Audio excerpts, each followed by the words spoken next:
چند داستان از کتاب قصه هایی برای پدران، فرزندان و نوه ها نوشته پائولو کوئلو.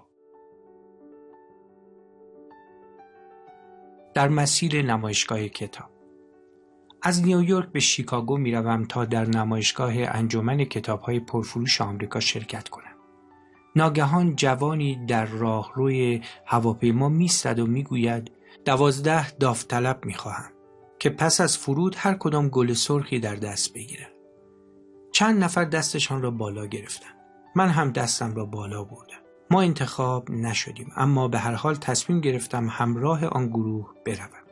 پس از فرود در فرودگاه اوهیر پسر جوان با دختر جوانی ملاقات کرد.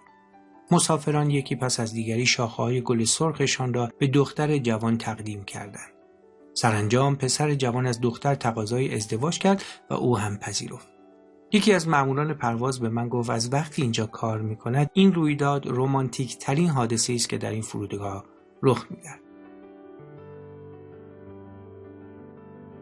ذات بخشایش. یکی از سربازان ناپلئون جنایتی کرد و به مرگ محکوم شد. روز اعدام مادر سرباز التماس کرد که زندگی پسرش را به او ببخشد. گفت خانم عمل پسر شما سزاوار ترحم نیست. مادر گفت میدانم، اگر سزاوار ترحم بود که دیگر به بخشش احتیاج نداشت. بخشش یعنی که آدم بتواند فراتر از انتقام یا عدالت برود. وقتی ناپلئون این جمله را شنید دستور داد حکم اعدام را به تبعید تبدیل کند. چند جمله قصار ایرانی.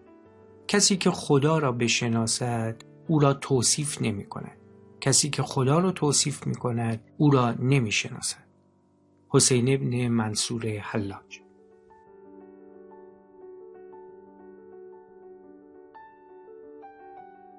کسی که امروز به افراط بخورد فردا هرگز سیر نخواهد شد. ناشناس. بدترین شیوه ازدواج محروم کردن دیگری از آزادیش است. اگر 2 پرنده را به هم زنجیر کنید 4 بال خواهند داشت، اما هرگز نمیتوانند پرواز کنند. جلال الدین محمد رومی مولانا. هر جا گنج عظیمی باشد اژدهای هولناکی هم هست. سعدی شیرازی. میانه روی. لوکاس راهب به همراه شاگردش از دهی می‌گذشت.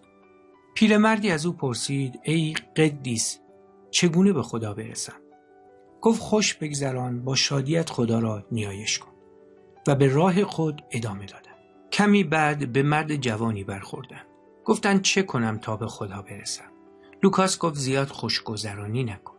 وقتی جوان رفت شاگرد از استاد پرسید بالاخره معلوم نشد که باید خوشگذرانی بکنیم یا نه؟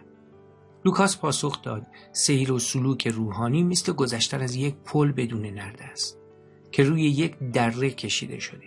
اگر کسی بیش از حد به سمت راست کشیده شده باشد میگوییم به طرف چپ برود و اگر بیش از حد به طرف چپ گرایش داشته باشد میگوییم به سمت راست برود. این باعث می شود از راه منحرف نشویم و در دره سقوط نکنیم.